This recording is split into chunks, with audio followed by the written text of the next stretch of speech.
G'day punters, welcome to Getting the Jump, heading towards Ipswich Cup Day on Saturday. We've got the listed Winter Cup in Sydney as well, and we're trying to find some early value, some early plays for Saturday. Marc, Ohlmus and Tab Stradbroke Day. You made Tom Milburn your overs play. Tom, well, he didn't get second this time. Fifth. Yeah, no, teased, and Eric the Eel teased a little bit as well. Tough day at the office. It was sardines and crackers for dinner. Time to roll the sleeves up and go again then. Let's do it. Well, Ipswich Cup Day, really, the eyeliner takes centre stage, I guess you'd say, Marc. We've got Galway at $5.50, second up for Godolphin. Chapter in verse 6, I'm a Ripper and Mr. Marbaloo, 7 each at 2. $8.50 and longer the rest. Good race, though. Yeah, absolutely, Gerard. And as we know, probably not the strongest of fields as we're getting towards the back end of the Queensland Winter Carnival, but really good betting races, which gives us something to look forward to. I found Galway in the eyeliner. I mean, not hard. Opened up as $7 into about $5.50, I think, already with Tab. So they've come for the Godolphin galloper early. Nobody missed his turn of speed in his last furlong last start. Very impressive at Doomben. Behind Meet Mr. Taylor. Just ran out of ground. Should be winning this. There appears to be a bit of genuine speed. I'm a Ripper, and you've also got Bell Burgess, but there are also a lot of horses that'll be right up there. Natch is another speed horse, but I think they'll get along here. I think Galway would have a lovely sit on them. Michael Carl, what a winter he's having. Yeah, indeed. And can see Galway probably even opening shorter on the day. So I like it. That's your overs play there. Let's go to the listed Winter Cup then at Rosehill Gardens in Sydney. Race 6 on the card where Hush Rider has been $2.70 to $2.30 already. High Bridge at $3.70. Yogi, which we haven't seen since running the Sydney Cup at 6. Saunter Boy for Chris Lee's having its second run in Australia, $8.50.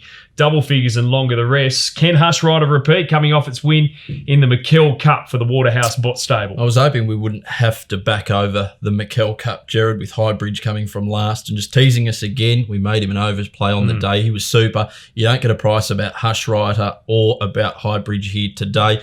I'm with our big Mike, Gerard, and this is a horse that's probably up against it in terms of class. I think he meets a lot of really nice up-and-coming stayers, but smaller field, only a field of 10. We may get less if there are a couple of scratchings, but if he gets rolling out in front in a small field, $26 I think is worth an each-way investment, or worth throwing into all of your multiples and your exotics and so forth. Just has had that week or two extra to acclimatise to Sydney conditions, gets another look at Rosehill. There's a bit in his favour. It's just, I think how the race pans out, I actually think Hush Rider will lead here, and I think he'll just be tagging it along, and if he can stick with it, it might be a show in the finish, hopefully. And you know, these Sydney winter staying races, they can they can take it in turns, so to speak, can't they? Absolutely, and you've even got the old boy Destiny's Kiss in there, who I think was superb last start. So I think you can make a case for a few longer odds. It's just that the value with Hush Rider and High Bridge is all gone after the McKell Cup.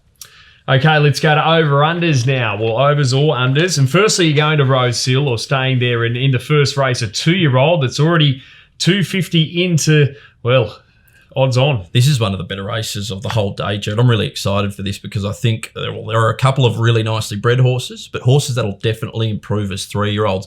Rotator, I actually think should have won last start, or should have at least gotten past Splintex. Of course, that's the race where Exceedance comes out of, and Jay, talk about a big red flashing light. Nobody missed Exceedance. You got it beat though, because you made it your unders play. I did, but we got it wrong in getting it right, if that makes any sense. So Exceedance is the one to follow, but I still think Rotator should have gotten past it.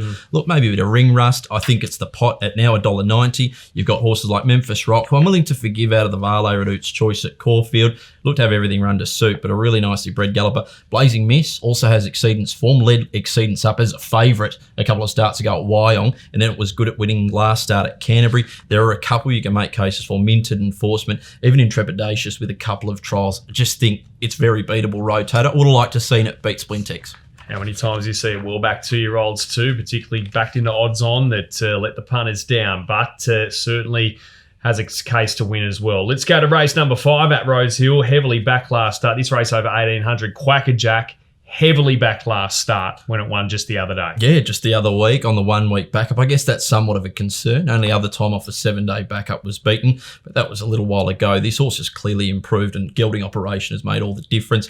Mark Newnham flying, Josh Parr flying. So I guess, how could you pot it? That whitish draw, Gerard, I'm just hoping something like a Gresham or White Boots, even a Hogmanay or Veladero if they get a run, just to push up and make him work into that first bend. Only about 200 metres until that first bend at Rosehill. And if he has to work a little bit overtime, he could be vulnerable late. At the quote, willing to pot him. Okay, unders there for Quackerjack. Now we're going to Adelaide and a Patrick Payne galloper, Marc. Yeah, this horse hasn't really traditionally run for apprentices. I speak of Hussey's Glow. That's in race number 3 at Adelaide.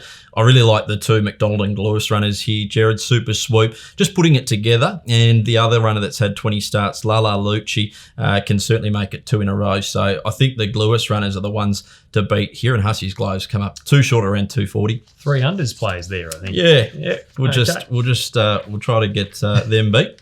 Let's go now to toting around, and the big 6 pool there at Rosehill projected to reach around the $100,000 mark. So let's play the big 6, Marc. Yeah, indeed, Gerard. Look, pretty straightforward. We try to just stay alive in the first couple of legs, then we'll go to the feature. Destiny's Kiss I've thrown in, along with Hush Rider and our Big Mike, the lead of the overs play.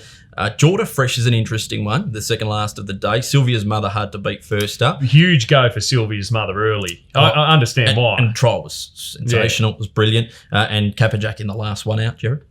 Okay, speaking futures now, we had at Tab this week a whole heap of spring futures markets open. The Epsom, the Metropolitan, the Kosciuszko, and also the Golden Rose as well. Where are you playing here? Yeah, I was struggling to pick out a race because there is a bit of value to be found, I think, early markets. You've also got Royal Ascot next week, which I was tempted to have a go at, but exceedance, Gerard. Nobody missed it. $15 in the Golden Rose. That could turn out to be very good value because I think it's been well noted by some of the better judges around the country that he's a real superstar for the future. He's a colt, and everything seems to mould well. They'll take his time with him. $15 Golden Rose. Can't disagree with you there. And looking at social media, you weren't the only one to want to play with exceedance even this far out. But check out all those futures markets on the Tab app. Now, you play the week, your Rovers play the week, and you're going to South Australia again here. Yeah, Zabalan, Gerard, actually opened up $8 and it was already into $4. This horse has probably been a bit unlucky in recent times. Comes from the Ballarat Synthetic. Now, I think a few horses are really struggling on that track. Gets back to the turf, just looks to find a really suitable race. Claimer on, I think even $4. I had it marked around to $3, $3.50. I think it should be winning after a couple of luckless runs. Stall Cup, Cranbourne, meets Sasco better at the weights, like Zabalan for Kiramar, David Eustace.